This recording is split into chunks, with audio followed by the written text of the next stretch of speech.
think I need to introduce him. We all have tapes of him. I think if they can't get a tape now, they'll probably be having him on K-Tel next week.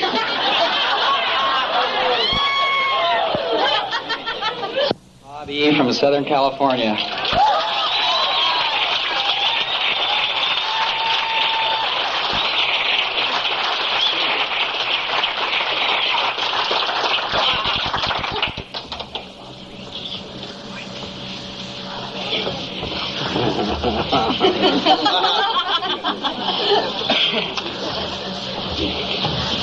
Three inches from which mic? There are three of them up here.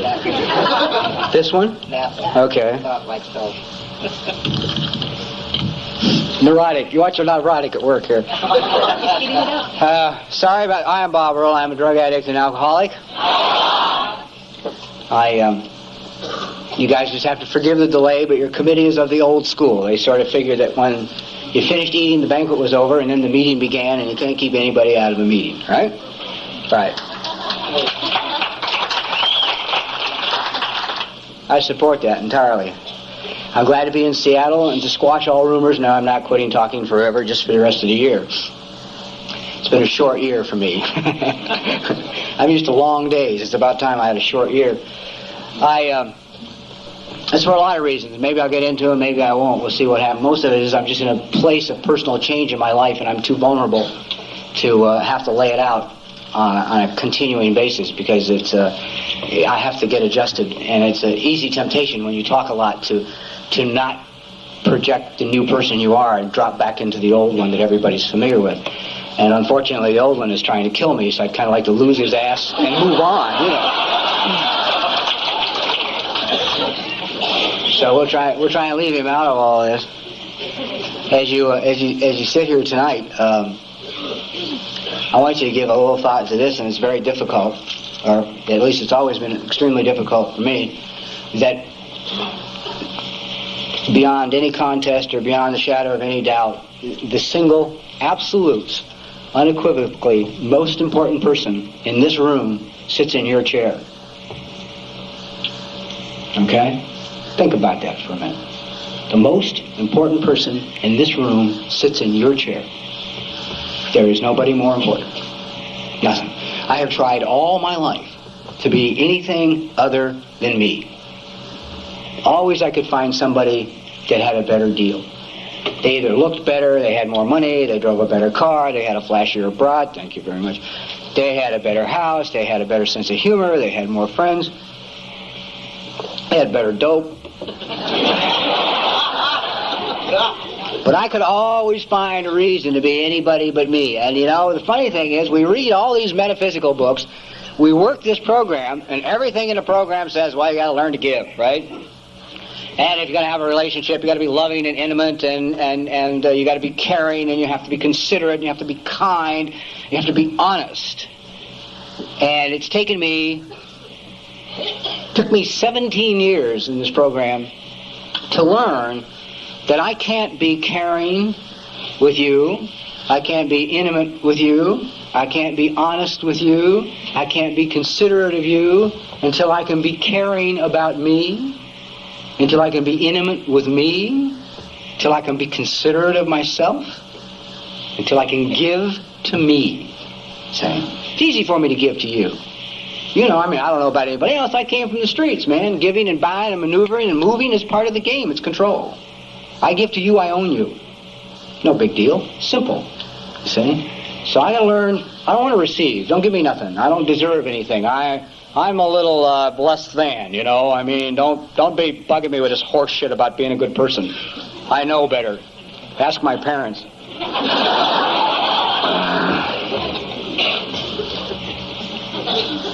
I love chit-chatting about my parents. Well, I discovered something in AA through a lot of pain, misery, and discomfort and a lot of years of insane sobriety, which is I always thought that none of what transpired from birth to age 15 when I discovered the wonderful world of chemicals had any importance in my life. That was sort of a non-consequential period of my life. I just breezed through it. I couldn't remember any of it either, but I just breezed through it. And the fact that I never remembered it never bothered any of my sponsors, with which I took countless inventories, because they never remembered theirs either. So for them to be confronted with somebody who could not recall their childhood was perfectly normal. So we judge everybody by ourselves. You know, I only judge you by me. I was really glad after sponsoring about 100 guys to find out everybody wasn't like me, you know. I should not want to sponsor people. I think, oh, God, son of a bitch is going to steal from me, man. He's going to take this, he's going to do this, he's going to lie, I'll use on the side. And then I discovered, God, there's really people who weren't like that. You know, they really wanted to work, you know, get well. I thought, term I don't understand, but we'll move on. Somebody left me a watch.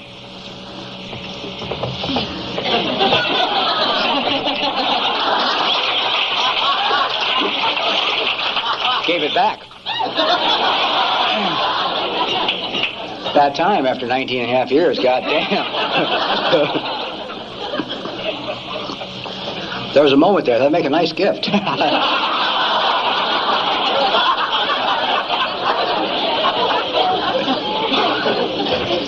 The thinking hasn't changed. He said, I no longer listen. I live a life that my head doesn't understand because it's not the one being dictated to me. The one being dictated to me is stay home, hide out, ignore, don't get involved, and for God's sakes avoid change. Yeah. And new circumstances and new situations. It's critical you avoid those. Always go to the same meetings. When someone suggests going somewhere you've never been before for a new experience, don't go. Be cool.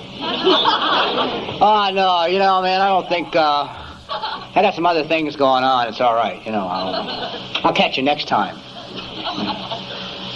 You wonder why you don't like new experiences. For me, it's come out to be very simple. My mind can't control me when I'm in a new situation because I have to pay attention to where the hell I'm at or I'm really going to look like an asshole, right? So to avoid looking really bad, I will pay attention to where I'm at. And now my mind is no longer, well, I think we should go here, we should do this. Screw the mind. Let's talk about the heart. I get so sick of talking about the mind. My mind gets sick of hearing me talk about it, too. I broke its hold, you know. It doesn't have a lot of use for me anymore. It thank God ignores me a lot now, you know. It doesn't rule my life. I have come to understand that I am the most important person in the room through an awesome amount of pain and sobriety. If somebody said to me, what do you think is the single biggest problem of the recovering alcoholic, I would have to say self-esteem. That we have probably, I have, and the few people that I'm close to, that we talk about these things with no holds barred, probably the lowest self-esteem in the world. Mine was given to me as a gift with great love by my parents. I don't know where you got yours.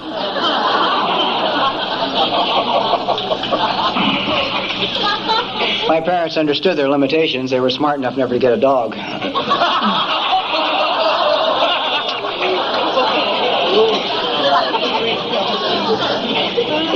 Cold shot, right? Well, let's talk about that for a while. There's a lot of myths that float around, you know. And one of the ones that almost killed me in AA is when I finally began to remember a little of my childhood is like, well, your mom and your dad did the best they could. My father was a practicing alcoholic.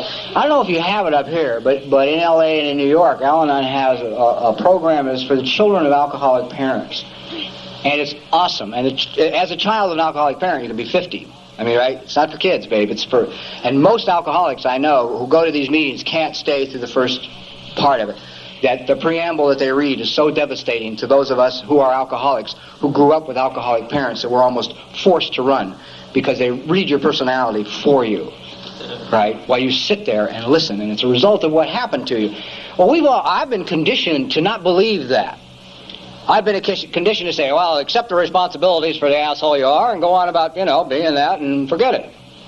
And your parents did the best job they could with the information they had. God bless them.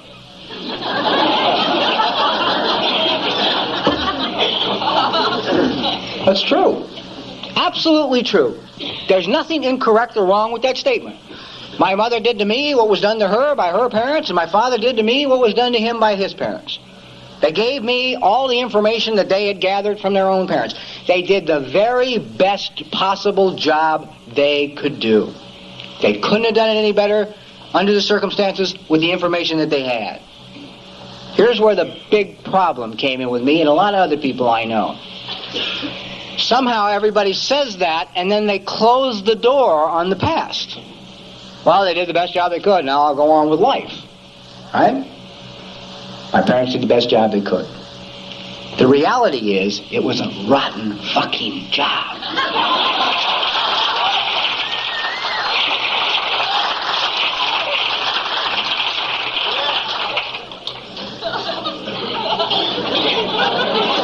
And the pain I had to go through to make that discovery is astounding, absolutely astounding. You know, I have been 4 deep breaths away from nervous breakdowns and sobriety on about 7 occasions. You know, I have locked myself away in my apartment and cried for 4 days at a time. Thank God I was around a lot of lunatics. Nobody had enough sense to realize what was going on. Or somebody would have taken me for help. You know, they just thought I was having a couple of bad days. Leave him alone, he'll be all right. Just cries a lot. He gets emotional. He gets upset. Take him some food, drop off a little coffee, leave him be, you know. So now that I have to look back and say, God, no, you know, I have had, one of the things I do more than anything else in the world in my life is I diminish the importance of anything important. I will do it with words. I will hang labels on things, you know. I will say to somebody, well, somebody gave me a book and, some shit. Cast it aside. It will have that way it's got no importance. So if I lose the book or if it's taken away from me, I won't feel any pain. I mean, I live under this lie that if I make my job, if I really enjoy what I do for a living, if I really get attached to my job, if I really love the situation in my life, it's going to be taken away from me. You know, if I really love you, if I really love a person in my life, whether it be a friend or whether it be a woman in my life, that will be ripped away from me. I mean, these beliefs are buried in me, see, because every time I got attached to anything, as a kid, it was removed. For one reason or another, it was gone. So I believe that, I'm entrenched in that. And the first time I ever began to discover that was one day I worked in the motion picture industry, and I was at the studio. One day, and a friend of mine came to visit me for lunch, and he'd been sober about the same amount of time as I had, a couple of years less. And he had never been on a motion picture studio lot in his life, right? Never. So, this guy has no cool at all. None, right? He's like a little kid. He doesn't understand how important it is to hold it back.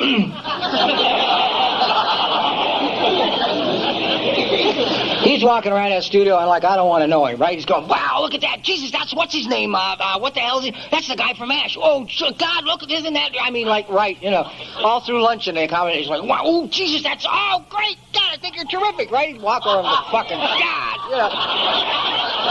Oh, I'll come back to my table, go to the kitchen. And we walked back, and I showed him some stages, and he got crazy, and I took him down there doing some special effects stuff, and they pulled off this great gag, and he had the balls to walk up to the guy and ask him how he did it.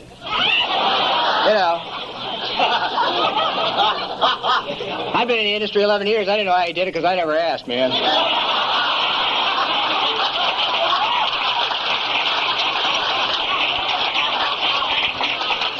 I was cool, I just stood on the sidelines and watched. Got back to my office, we said a few words, he left and went home. I sat in my office and I started getting mad. I thought, I've been working here for 11 years, man, in this business. And this son of a bitch has had more fun in one day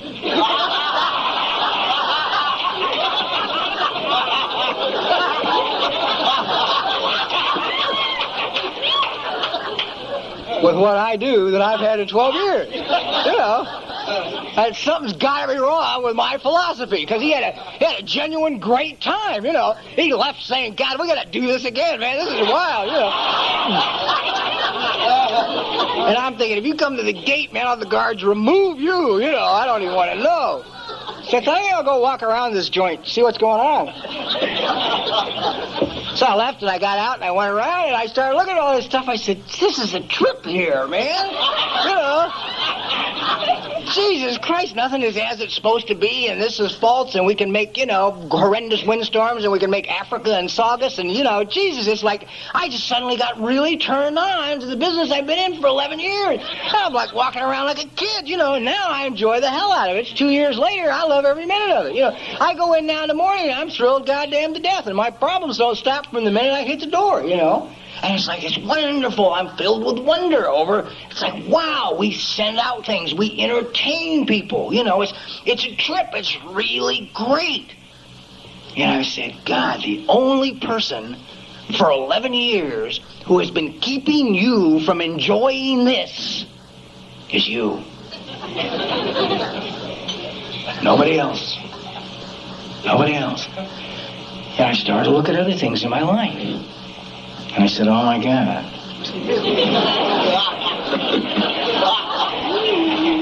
I've been having a lot of fun lately. I've been collected. Cool. Easy. I had a gong show last night. Blew me away. Absolutely it blew me away. I mean, to the audience and the participants, you have my love, and I just knocked me out. Greatest thing in the world. Greatest thing in the world. Let go, Let go. I mean, Al and I seem to have this sense that control belongs to them. Man, I'm as much in control passed out nose down on the floor as you are standing over me.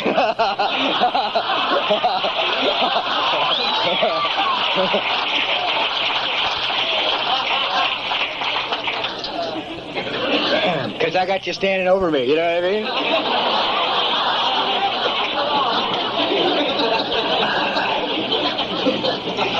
And I didn't...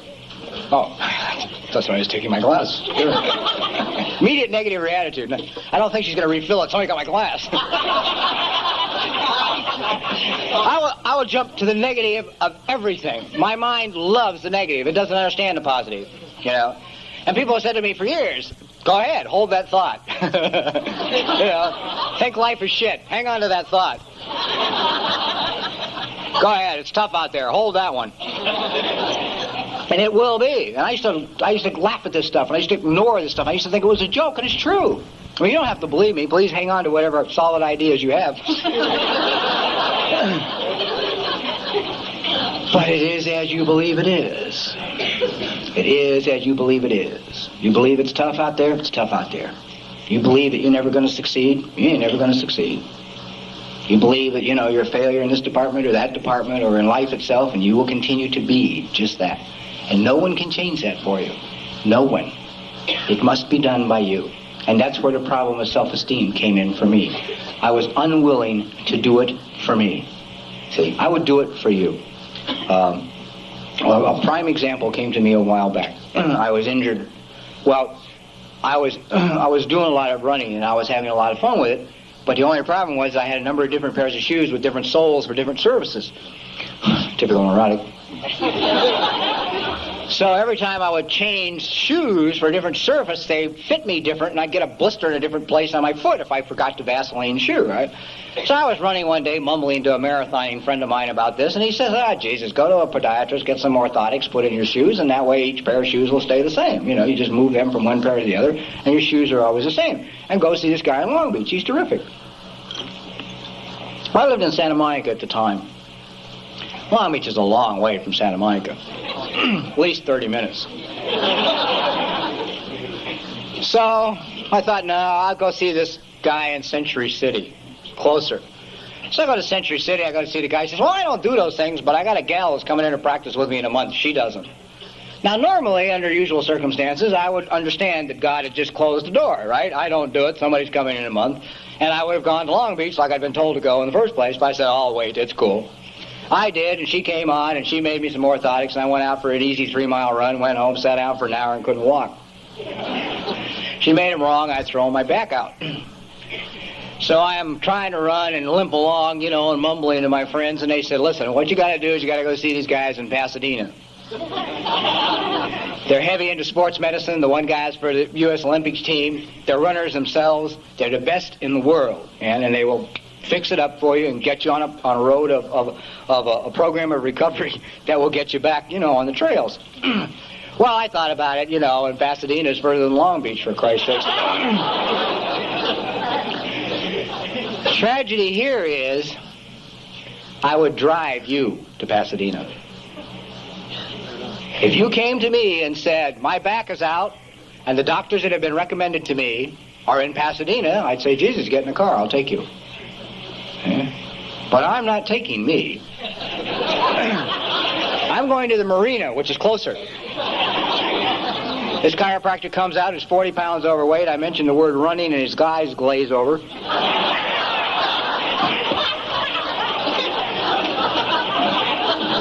He'd pop my back in shape. I go out and run 3 miles, 6 miles, 8 miles. They'd go back out again. I go back. He'd put it in. I go run. It'd go out. We went through this for about a month.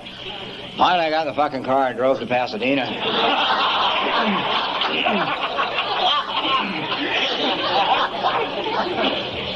And all the way I'm driving to Pasadena, I thought, why didn't you drive yourself to Pasadena in the first place? You have friends that would have driven you to Pasadena if you'd asked them. I thought, I guess I didn't drive myself to Pasadena in the first place because the basic conception I have of myself is a turd. I'm not of value to take care of. All right? I lean towards self-destruction. Like a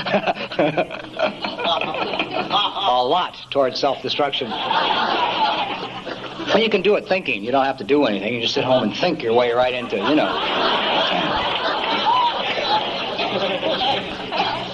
And I used to talk about this stuff, but I never really fully understood what I was saying. I mean, the impact of it never really hit me. I used to say, that I am my worst enemy. I used to say that no living human being, if any person on this earth did to me what I have done to myself, I would have to kill them. I mean, it wouldn't even be a choice. I'd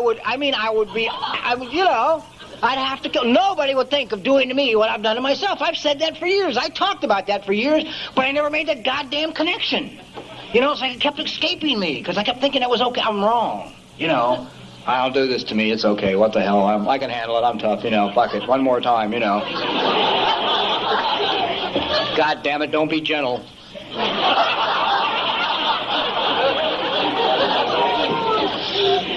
Get gentle and they'll get you, just sure as hell. I don't know who, but somebody will, You can count on it. And I started to reflect over other things that happened to me, and I began to realize that nothing was important to me. Nothing mattered to me. I didn't care about anything, because I wouldn't let myself care about anything, because I am not of enough value to have anything of value in my life, so I must diminish the importance. And one of the stories I love to tell, because it's critical to what I do, is I was put in a position where I had to write a script for a show in a big hurry. I had 4 days to do the script, and I did it, and I got on an airplane, and I left, and I went to Hawaii. Just turned it in and left town, right? And I was over there about 3 days, and a letter shows up in the mailbox of where I was staying from the producers on this show. And I took the letter out of the mailbox, and I stood there reading through the envelope like all good alcoholics can do.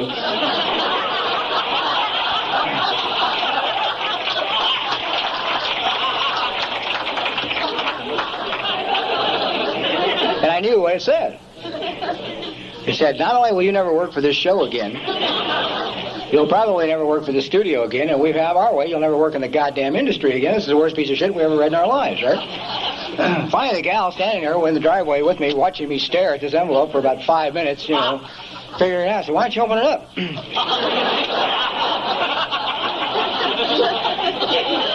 Ridiculous idea. When you have the powers of perception that I have, why the hell open the envelope?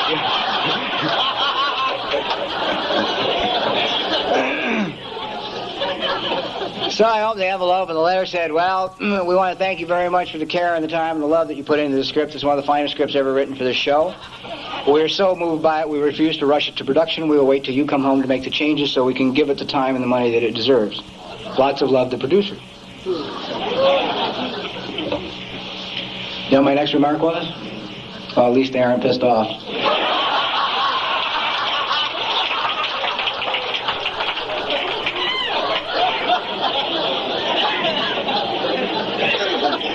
I should have been able to jump up in the middle of the driveway and scream and shout and say, yeah, all right, man, I'm a good goddamn writer. And they love me. And it's okay. I fucking did the work and I deserve it. At least they ain't mad. Let's go to the beach.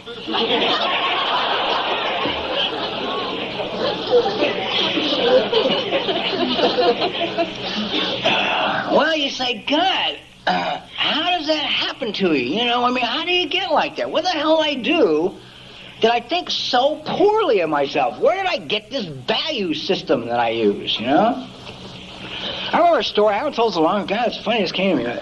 I went to hear a guy talk one time who wasn't in A. He was talking to a bunch of realtors, but somebody said, you got to hear this guy, right? And I went against my better judgment. It was one of those things I said yes to because I wanted to impress somebody, and I spent a week regretting. You know, I tried to talk myself out of going, and I had to go, so I went.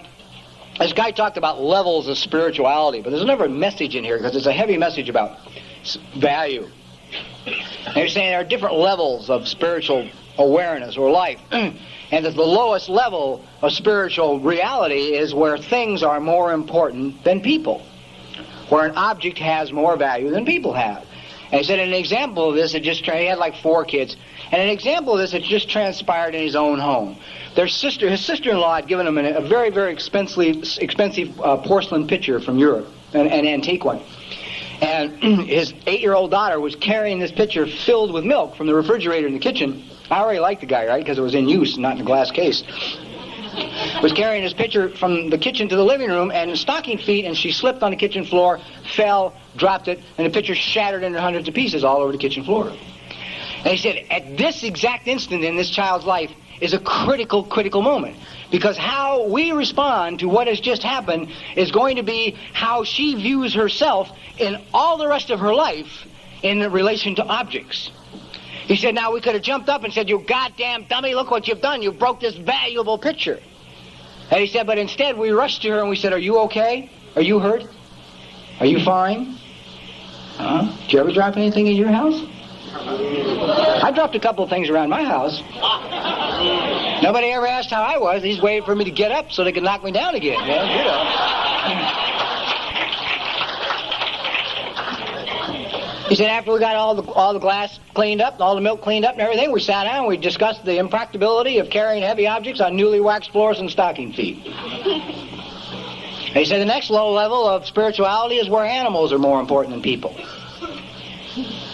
He said if you don't think that's true, he said if you don't think you have a low opinion of yourself for a moment, imagine that your best friends stop by your house and they have this wondrous show dog. Okay? Wins the blue ribbon in every show he's ever in, no matter where it is or world class, it doesn't matter. It's an incredible animal. They say, we want you to take care of this dog for us for a week. Here's his special menu. Here's his vitamins. And he's got to be in bed at 9 every night. He said, would you take this dog out to McDonald's for a hamburger, give him a cigarette and a cup of coffee? Hell no, man. You see, he gets his diet and he goes to bed. You know, it's you that you take out to McDonald's and you give the cigarette and a cup of coffee to. You know.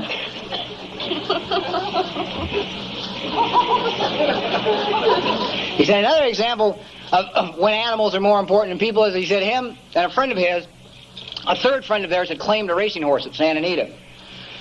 So the guy's name was Grant. Grant and his friend went out to pick this racing horse up at Santa Anita, and the guy paid $50,000 for it, whatever the hell it was. It was an expensive horse. He got them all loaded in the horse trailer in the back of the car, and they're coming back in on San Bernardino Freeway, and Grant said he looked over at his friend who was driving the car, and he was doing about 40 miles an hour on the freeway, right? And he's clutching the steering wheel so hard his knuckles are white, and every time there'd be a kerthunk in the horse trailer hitch, the guy would almost have a heart attack.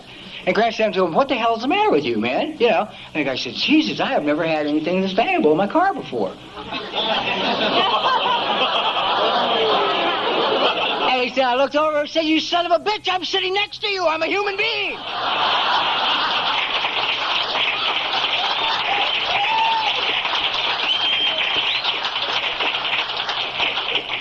He said, you mean if there wasn't a goddamn horse on the back of the car, you'd be doing 90 miles an hour, weaving in and out of traffic? You know, what the hell is this? And boy, I'll tell you, man, after I heard that one, did it ever put me in touch with my own speedometer? When I am in the car, one of the best yardsticks I have today are where I'm at. You know, if I'm out there willing to die for 10 feet of concrete, something's wrong inside of me. It's got nothing to do with nobody else. If I'm doing 90, man, boiling in the freeway, you know, I got to look at me. Something's wrong with me because I'm in the goddamn car. And I'm driving like nobody's home, you know. No one of any consequences in this vehicle, floor it.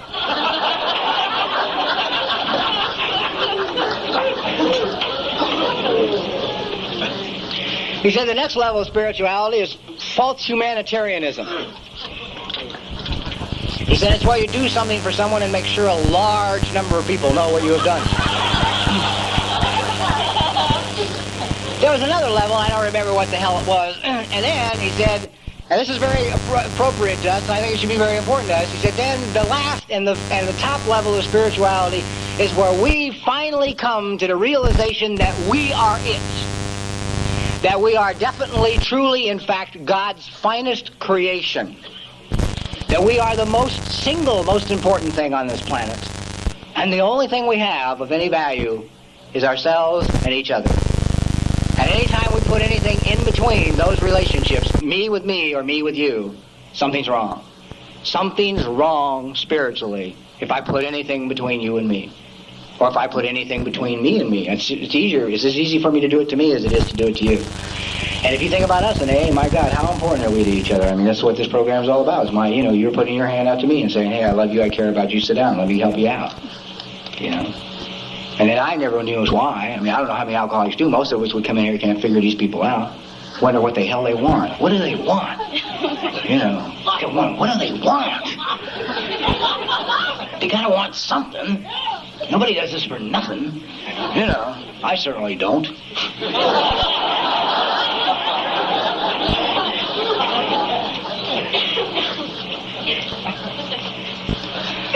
When I was going through this foot crisis with my orthotics and my feet doctors and my sports medicine doctors and all this crap, God in his infinite wisdom, he likes to make sure I stay on the path of recovery. I'm sitting home. I finally went to the right podiatrist, the one in Long Beach. And he looked at my right foot. He said, Jesus, you've got what amounts to almost a club foot. I said, what? He said, yeah, see? You know, I said, well, you know, right? You're a dope fiend, man. You got so many goddamn bullet holes and scars and bent bones and shit. You never pay any attention to a foot that's a little crooked. It's nothing, you know. Oh, shit, it's been that way ever since I can remember. No big deal, you know. So I said, well, when did I get it? What happened? You know, I mean, what caused it? He said, I don't know. It's when you were a kid. Huh? So I went home that night. I'm uncomfortable. I'm really uncomfortable. Something inside me is wrong, man. There's anger inside of me and funny feelings, and I'm sick at my stomach. I don't understand it. The phone rings. It's my mother. I love God's sense of humor.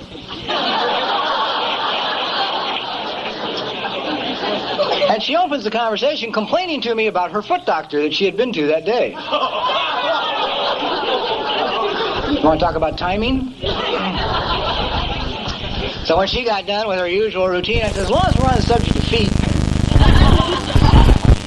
did I ever have any problem with my feet when I was a child?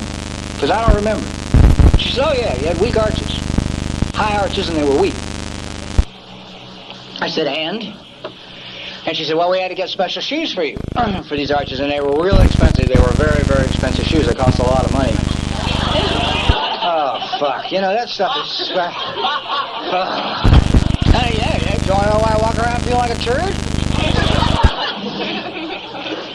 About 5 times she told me how expensive these goddamn shoes were while I'm having this phone conversation, right? I thought, oh, well, screw it. You know, I hang up the phone. I didn't sleep that night, man. I was really uncomfortable and miserable. Thank God I was going to see my therapist the next day, right? And I get there, man, I hit the couch, and I said, I don't know, something's wrong. But I'm like, you know, on my feet, and I don't know. And she quieted me down, you know, after a while.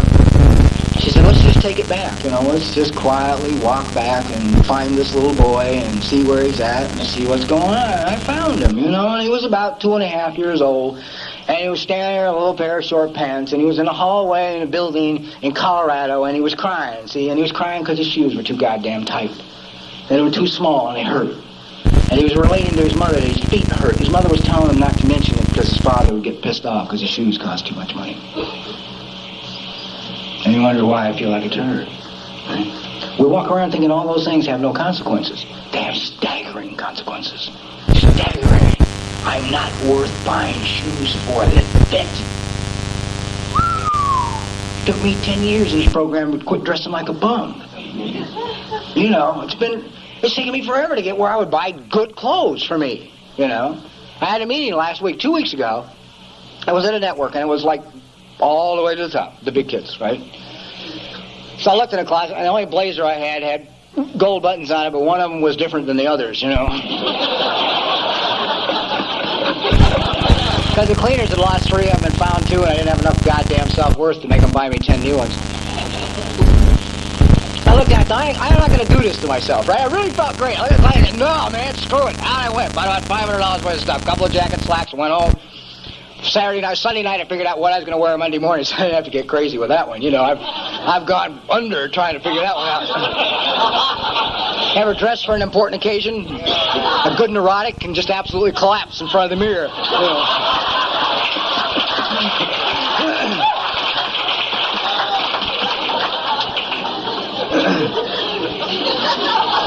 So I figured out what I was going to wear, and I went to the meeting, and I felt terrific because I had goddamn dressed myself. You know, I mean, I think that's one of the reasons banquets are so important for us in Alcoholics Anonymous. We let the child dress up, you know, in mommy's clothes, daddy's clothes, whoever's clothes. You know, it's like we allow ourselves to dress up. It's like we're almost forced to do it a little bit. It's like, oh, God, this is really okay, but I'm very uncomfortable. I'd rather have on something good, you know, funky, man, some shirt hair, all the jeans, and good shirt.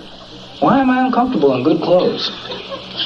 No one should be uncomfortable in good clothes. They even fit better than the funky clothes.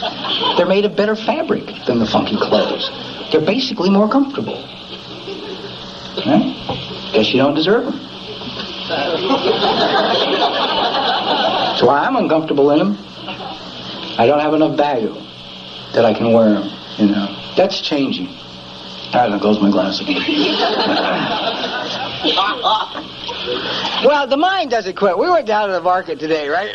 And there's a place down there they make a little pin with a name on it, and it's made out of wire, all right? Now, my mind looks at this and says, oh, it'd be nice to buy one of these for a friend of yours, but it says, I knew they didn't have this one specific name because it's a highly unusual name, and it said, but, you know, they'll make them special orders on request, and then my mind says it'll take 2 days. I said to the girl, how long will it take? She said, 3-4 minutes. I said, oh, okay, great. I said, you know, I gave her the name, and now I expect her to pull this machine out from underneath the table, hidden, right? That you put the wire in and punch buttons, and it goes, and it makes the thing. Instead, she takes a little pair of needlepoint pliers and just starts making the name. And I stood there, and I thought, one more fucking time, you know. My mind's out there ripping along ahead of me, dead wrong on every point, you know.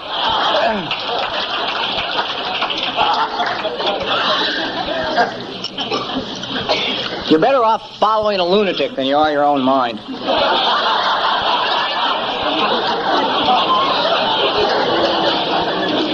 Probably because it's conditioned by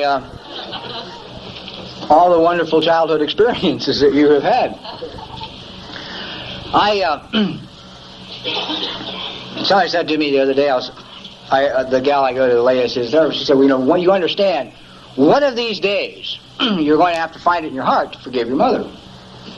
My old man's dead, I can't get to him. And I said, yeah, I realize that. And I'm fully aware of that. I said, but unfortunately right now I can't do that. And the reason I can't do that is that I'm still convinced that the minute I forgive her, that suddenly invalidates me and makes me wrong. That everything I'm trying to do is wrong if I say she's okay. And I can't let that go yet. And I'll give you an example of why. My father was a chronic alcoholic from the day she married him. Went through 14 years of alcoholism with him. Threw him out. By then it was too late because I was off and running, man. I was loose in the streets, using drugs, sticking people up, generally having a good time. She went through 12 years of prisons, hospitals, institutions, shootouts with the police, all that bullshit with me, right? Never went to an Al-Anon meeting. After 14 years of my father, and after 12 years, I'm out ripping and running the streets. Came to the program of Alcoholics Anonymous and bounced along the program of Alcoholics Anonymous for 18 years, man. But for the last year and a half, I've been in therapy, and I've been learning a few things, and so I don't go when I'm called anymore, and I don't always return her calls anymore, and I'm not there with the big Christmas presents anymore, and I'm like, you know, I send fruit from Harry and David's or something now, you know, right? Like I send to other friends of mine, and I don't respond, and I don't play the game anymore, so now here it is, well, let's see, 16 and 18, 34 years later, my mother went to an Al-Anon meeting. But she didn't go to an Al-Anon meeting because I was sick. She didn't go to an Al-Anon meeting because I was a drug addict and an alcoholic being drugged through all the institutions in the state of California. She didn't go to an Al-Anon meeting because my poor goddamn father was a chronic alcoholic, never drew a sober breath in his life. She went to Al-Anon because she lost control. Lost control. I listened to her talk to me about it. I can hear the game. Oh, thank God, Jesus. Otherwise, I might have gone for it. And I hope one day it works. But unfortunately, they're starting to talk to her about her.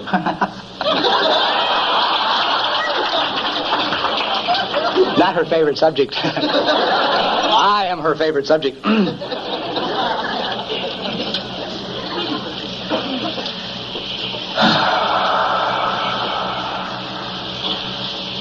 I'm into a place now in my own personal life where I'm starting to get into a very gentle person who lives inside of me. He's also a very fragile person. And I don't like to expose him a lot because he like peeks out from around the corner. And the child in me is very frightened because I've never taken good care of the child in me. I've always put him in bad situations and terrible people and all the rest of that crap throughout my whole life. But I'm getting very fond of this person now. I have more use for me than I have ever had in my life. And what's coming of this, which is really fascinating, is I'm beginning to have a relationship with me. And it's staggering. I found out that I was born okay. I was really okay. Nothing needed to be done. Certainly nothing of what was done needed to be done. The other thing I'm learning, which is critical for me, is everything that happened to me as a small child I didn't deserve. I did nothing to deserve what happened to me. And as I find this sensitive person, I'm starting to like him. But I'm very afraid, see? Because all my life I have hid behind the safety of anger and the safety of ferociousness or coolness, Everything's all right. Don't worry about it, and walk away, feeling nothing. And the thing I began to realize is it's like a pattern in sobriety. Only my own opinion. For those of you who knew everything I'm saying, if you haven't figured it out already, is my own opinion. But I believe there's a pattern to recovery like there's a pattern to the disease. The disease has a certain pattern it follows right into oblivion, and I think recovery has a certain pattern that it follows. And unless something's done to alter it, it seems that between 3 and 5 years, well, you come into AA in the beginning, in the first year, if you're lucky, if you're really fucking sick, it's kind of numb, it's just sort of, Please turn tape now. Do not run to... Got to make the first year anyway, so it's not terribly important.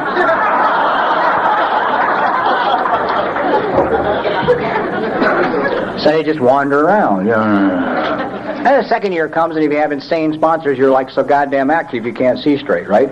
Going to 40 meetings a week, speaking in institutions, going to hospitals, hauling newcomers. They're throwing up on you and your car and your pals. It's like it's busy, active, busy. Next thing you know, another year has gone by. Not much has happened, but you're 2 years clean and sober, right? But maybe sometime during the second year, you also venture out. You don't go to a meeting, you go to a movie for the first time. And nothing happens. It's like, God, that was great. I think next time I'll take a girl.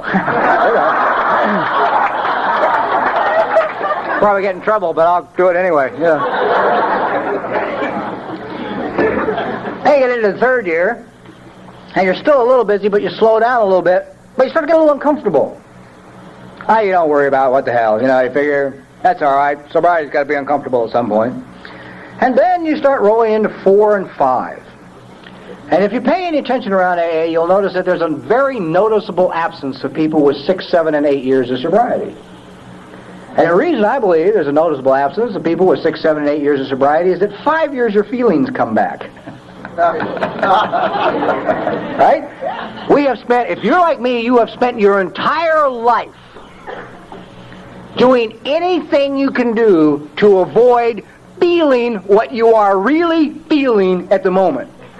Now that, if you're interested, is the original way to miss all of life. To just let life go right on by you. It's like, after the initial pain of some of those wonderful... See, I was raised in a quiet house. I was raised in a house where silence was golden. You neither cried nor shouted with joy. Either extreme was unforgivable. Silence. Control. 2-year-old cool.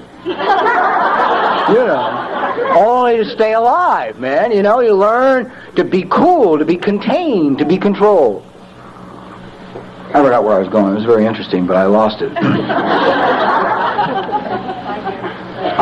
5 years of sobriety, yes. I have heard, as I listen to thousands of stories in AA, and I hear people talk, if they particularly start with their story before they drink, even though sometimes they don't know what they're talking about, they use the word escape instead of stuffed feelings. I escaped into dolls. I escaped into sports. I escaped into books. I escaped into this. I escaped into that. Well, what you really did is you got lost and obsessed in whatever you were doing so that you didn't have to deal with the goddamn feelings. Well, here you are 5 years clean and sober, and suddenly these suckers are coming back. Watch people at meetings as they roll into that period of their sobriety. You'll just see the look on their faces. How are you? Everything's all right. Don't worry about it. Things are cool. Just went bankrupt through the courts, lost my goddamn job. I'm working in a car wash. My hemorrhoids are back, but other than that, it's all right. That was my story, man, at 4 years, right? Broke, bankrupt, car repoed, working at a car wash for $1.25 an hour. I'd started at $1.35.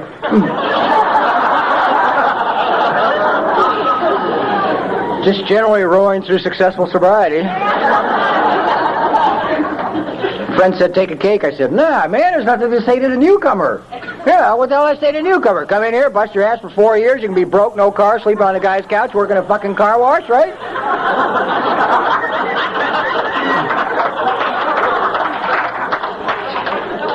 I was borrowing money from my babies. I had to make sure that the guys at the central office were trying to give me were sober and had a car so they could pick me up so I could take them to the meeting.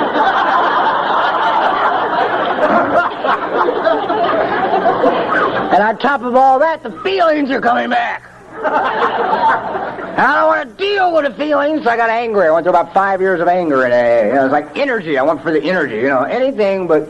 Anyhow, I surrendered to God. That's one thing I did. I went from year 4 to year 5 just crazed. At year 5, I said, God, if you're not there, I'm fucked. It's over. I'm finished. I've done everything AA's asked me to do. I've written 15 goddamn inventories. I've been to 3 million institutions. I've driven 40,000 AA miles a year. I've done it all, and I'm just about to sit here and die. And I don't mean take my life. Suicide would have been a step up. The willingness to make an action to take my life would have been a positive move at that point. I wanted to just sit in one spot and die. Just tomorrow not come. I went to work the next day and I broke my back after I surrendered.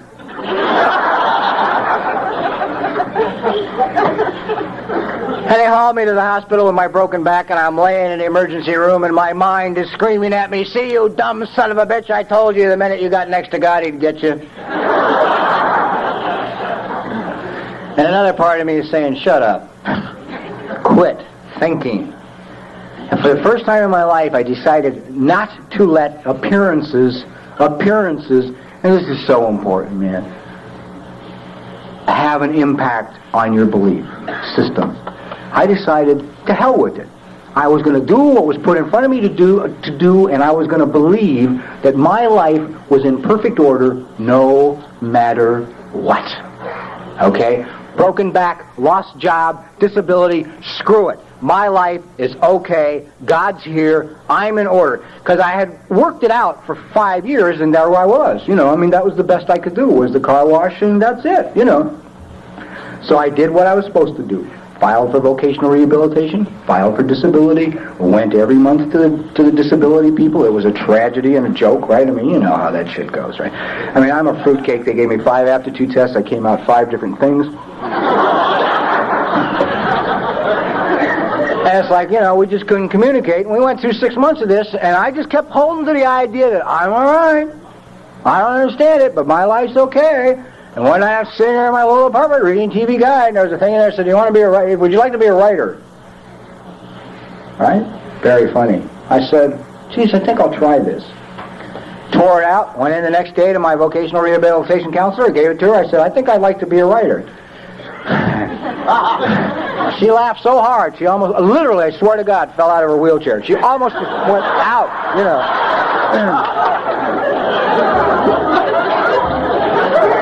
Because she had in front of her my whole history. She had it all. She had my jacket, she had the medical record, she had mental history, she had educational history, she had it all. She had the applications I had filled out there for them, and she knew the following facts. A, I'm a phonetic speller. I can't spell.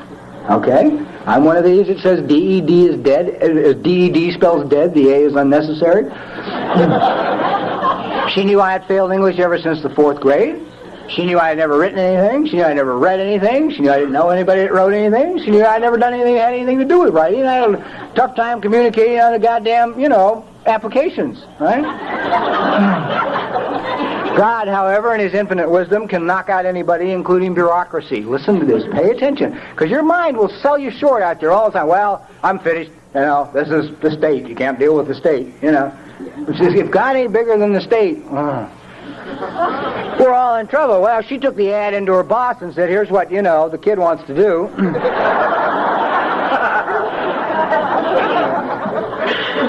Well, I had been on their books for 6 months. I was the oldest case they had. I mean, everybody else that had came in the same month I came in had been placed a long time ago. See, I was the black mark.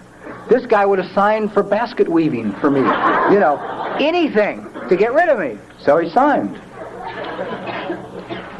Been writing ever since. No, I'll take a minute. I should. It's critical. At that time, I sent away for my books, and they sent me my books. And I first tried to write an article for a magazine, and it was really bad.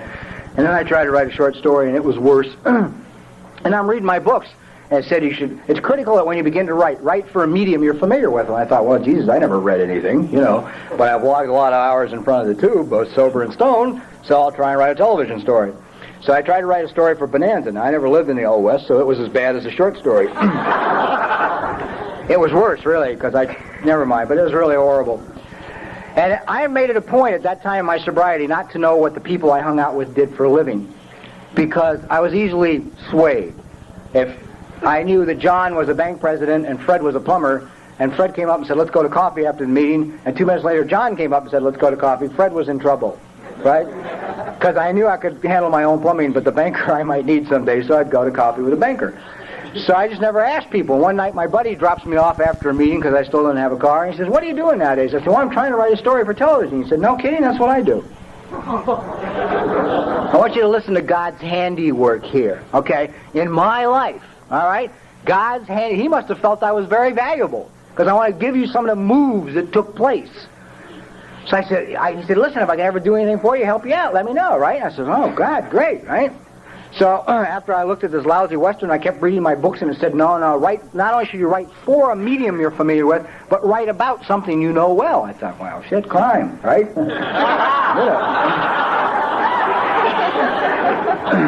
So I started watching all the crime shows, and I picked out Ironsides. I said, that's a neat show. I like the way he thinks. His mind is fast. And I figured, well, I'll try and think of a story that I'd never seen on television. I did, and I worked it all up. I gave it to my friend, and he gave me about a dozen suggestions, and half of them I liked and half of them I didn't, so I ignored the half I didn't, and I did the other half. I got it all done. It was typed by me, a phonetic speller, right? So he said, before you turn it in, would you like to have, somebody type it? I said, yeah, sure, right. I want to be able to read it. And he said, well, there's a girl on the program who does my typing. Let's give it to her. She'll do it. And, you pay her the money. I said, super. I'd like to have somebody in the program get the dough. So I dropped it off at this girl's house. I knew, left it. 3 days later, she called me. She said, I've just finished typing this for you. And she said, it's really not bad. I really like it. She said, did Jim tell you what I do for a living or where I work? And I said, no, he didn't. I have no idea what you do where you work. She said, oh, well, I work at Universal Studios. I'm a secretary to the associate producer on Ironsides.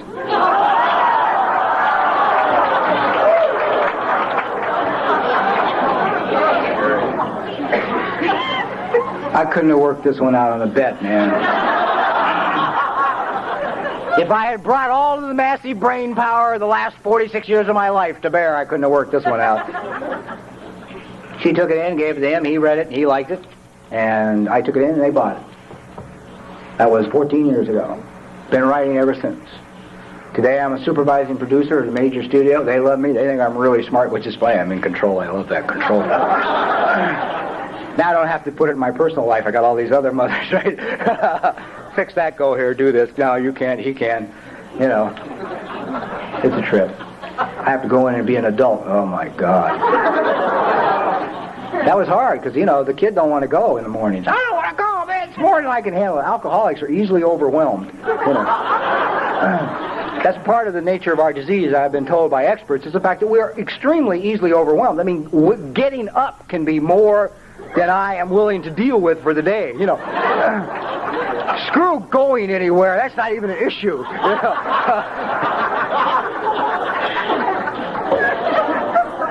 I have had to simplify my life into showing up in little bitty steps, and I swear to God it works. It works. I get up and I show up in the bathroom and shave. That's it. Don't talk to me about what I got to do later. I don't even want to know about that, but I can shave. And then I will show up in the shower and shower. I will show up in front of the closet, and God's help, I'll get dressed. I will show up in the garage, get in the vehicle, and aim it in the general direction of where I have to go. That's the best I can do some days, because I'm so easily overwhelmed. But as I get a better opinion of myself, I am less easily overwhelmed. Most mornings I get up now, and those of you who have known me for a long time will really find this hard to believe. I am quiet, I am at peace, and I'm delighted to be going where I'm going. I have no problem. I enjoy shaving, I enjoy showering, I enjoy getting in my car, and I love going to the studio. It's a world of magic. I am very happy to be there now. I also am coming to accept the fact that I am a very good writer, and that must be why they pay me all the goddamn money they pay me to do what I do. You see? And it's like, I believe everything is good out there. Things are really okay. But I believe that with a broken back. All right? And it's kind of like, part of it is just coming to know that you are worthwhile. And that God thinks you're worthwhile. I mean, look at the maneuvering and the manipulating to get me where I am. Look at the things that transpired in my life. I didn't do any of this. God did it. I didn't know that Jim wrote. I didn't know that the girl that I gave the thing to worked for the goddamn studio on the show that I was writing the story for. I didn't know that I could write. If you can't spell, writing seems to be a rather awesome thing to take on, Only if you're a technical writer. Other than that, it's okay. It's like, I see my goals in life. It's like I was telling a couple of friends today, I now can see the light at the end of the tunnel, and I know it's not a train. I was talking to my therapist Thursday before I left to come here, and I said, we've been through a lot in the last 2 years. And I said it, and I feel really terrific, and I'm not bullshitting myself for a minute. I've got a lot yet to do. A long ways yet to go. But I now believe that it is limitless what I can have. Absolutely limitless. And the interesting thing about that is, I am you and you are me, man. You can't sit there and tell me that somehow I'm different than you. I mean, unless what are you going to say? I mean, you got worse education than mine, or you did worse in English than I did, or, what the hell are you going to tell me? I mean, what are you going to say to me? I mean, you can't say it. You can't say it. And I can't believe that God's going to do it for me and not do it for somebody else, And I watch people today in the program. There's a gang of younger people, new people in L.A., and they're listening, right? And they're listening to everything that all us poor bastards that have suffered all this shit have gone through, and they're wonderful. So I don't think I want to go through that, I think I'd like to let go today. You know what I mean?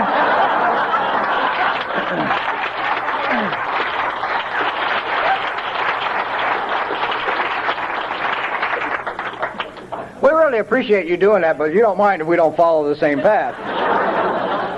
And God bless you, man, because I don't mind a bit. No, don't follow the same path. I hope you can get to where I got to, and you can do it in 3 years or 4 years, And don't be afraid of outside help if you need it, and I'm not saying you got to go get it. It's just that after 17 years of working the program, I'd gone as far as I could go with the tools that were available to me, and I had to get more help.